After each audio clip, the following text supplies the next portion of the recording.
Hello students, এই Momita ma'am. আশা করি তোমরা সকলেই খুব ভালো আছো। Welcome back to our channel. আজকে আমি তোমাদের সেকেন্ড সেমিস্টার মেজর ইংলিশের পেপার 2 থেকে অ্যাসিনডেটন বলে আরও একটি ফিগার অফ স্পিচ নিয়ে কিন্তু ডিসকাস করব। চলো দেরি না করে শুরু করে দিই আজকের ক্লাসটা।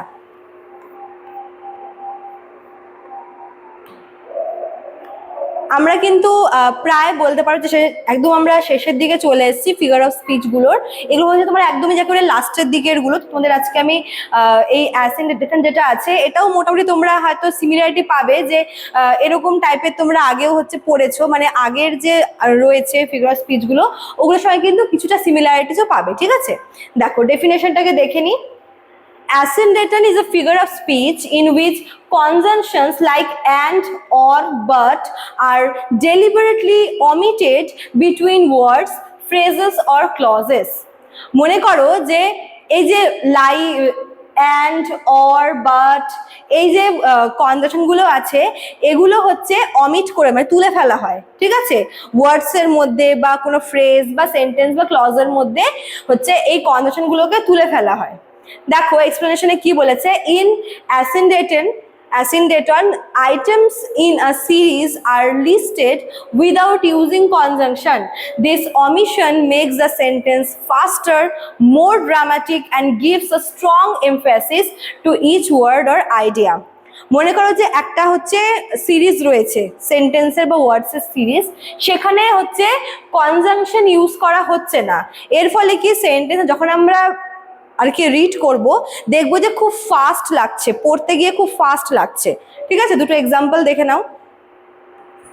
দেখো, I came, I saw, I conquer. তোমরা এই ওয়ার্ডগুলো আগেও শুনেছো অন্য হচ্ছে ফিগার অফ স্পিচে, বাট এখানে দেখো এই যে I came, I saw, I conquered, এই যে পুরো লাইনটা এখানে কিন্তু কোথাও কোনো কনজাংশন অ্যান্ড বা বাট, ঠিক আছে, বা এরকম কোনো কনজাংশন কিন্তু ইউজ করা হয়নি। যে অ্যান্ড কনজাংশনটা কিন্তু এখানে I came, I saw and I conquered এরকম হতো, বাট এখানে দেখো অ্যান্ড কনজাংশনটা কিন্তু ইউজ করা হয়নি, ক্লজগুলোকে পরপর দিয়ে দেওয়া হয়েছে।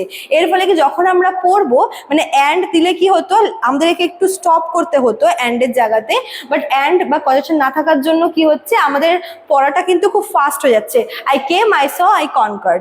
আর অ্যান্ড দিলে কি হতো I came, I saw and I conquered, একটু থামতে হতো। ঠিক আছে, the omission makes the sentence brief and powerful. এর ফলে কি সেন্টেন্সটা একটু ব্রিফও হচ্ছে, পাওয়ারফুল হচ্ছে আর খুব ফাস্টও হচ্ছে। আর একটা এক্সাম্পল দেখো, he loved, cried, shouted in জয়।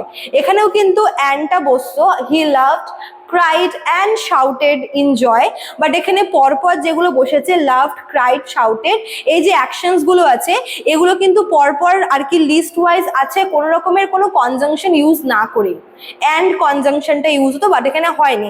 এর ফলে কিন্তু সেন্টেন্সটা খুব স্পিডে যাচ্ছে আর একটা কুইক একটা এনার্জেটিক এফেক্ট কিন্তু দিচ্ছে।